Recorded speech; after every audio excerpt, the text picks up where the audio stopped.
રોકી રહ્યા છે બરાબર હા એ ફરજના ભાગરૂપે પણ તમે એપીએમસી મારે ખાલી તમે ભેગા આવો ને, હું કાંઈ વિરોધ નથી કરવાની, કાંઈ નથી કરવાની, તો કેમ રોકી રહ્યા છો? અમે ક્યાં તમને કહીએ છીએ કે તમે વિરોધ કરશો? તો અમને જવા કેમ નથી દેતા? ફરજના ભાગરૂપે બેન હું સમજુ છું અમને તમારી ફરજ એ આપી છે તો એટલા માટે બેન સમજો. પણ સાહેબ ત્યાં અમે ખેડૂતોને મળવા ન જઈ શકીએ. કાલે તમારા અમારી સાથે આવ્યા હતા ને કલેક્ટર ઓફિસ, તો આજે આવો. ના, કાલે મારે તો ડ્યુટી ત્યાં તમે નહીં, પણ આ સ્ટાફ આવ્યા હતા ને, જે સ્ટાફ છે આ સ્ટાફ આવ્યા હતા, તો તમે આવો અમારી સાથે, ના ક્યાં પાડીએ છીએ ને અમારા બધા કાર્યકર્તા ભેગા થયા છે.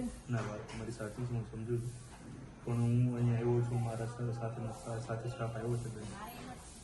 તમે 24 કલાક અહીંયા બેસાડી રાખો છો સાહેબ, હું ક્યાંય નથી જતી પૂછવા બહેનોને.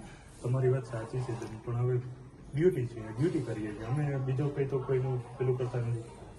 તો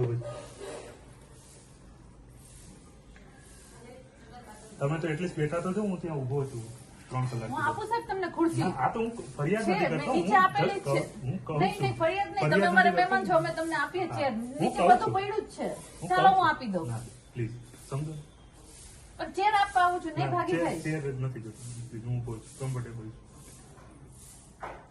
ગજબ છો સાહેબ તમે અહીંયા. એટલે મને ફાઇનલી નહીં જવા દે. ના પ્લીઝ, અને જાવ તો તમે મને શું કરશો? પકડીને લઈ જશો એવું?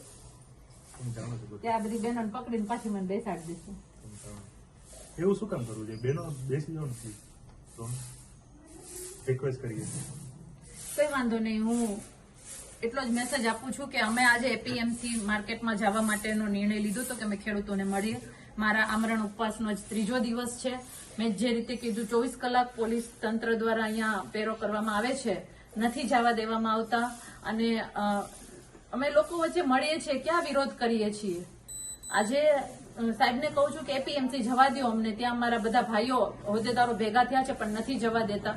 પણ કંઈ નહીં, આવતીકાલે હું 16 તારીખે અમદાવાદમાં જે ઉપવાસ આંદોલન ચાલુ થવાનું છે, એમાં હું મારા અહીંની ઉપવાસ છાવણી લઈને આમરણ ઉપવાસની છાવણી ત્યાં બધા ભાઈઓ સાથે હું બેસીશ, અને ત્યાં અમારા ભાઈઓ જે બધા બેસવાના છે, રાજુભાઈ, પ્રવીણભાઈ, આ બધા ભાઈઓની સાથે હું બેસીશ.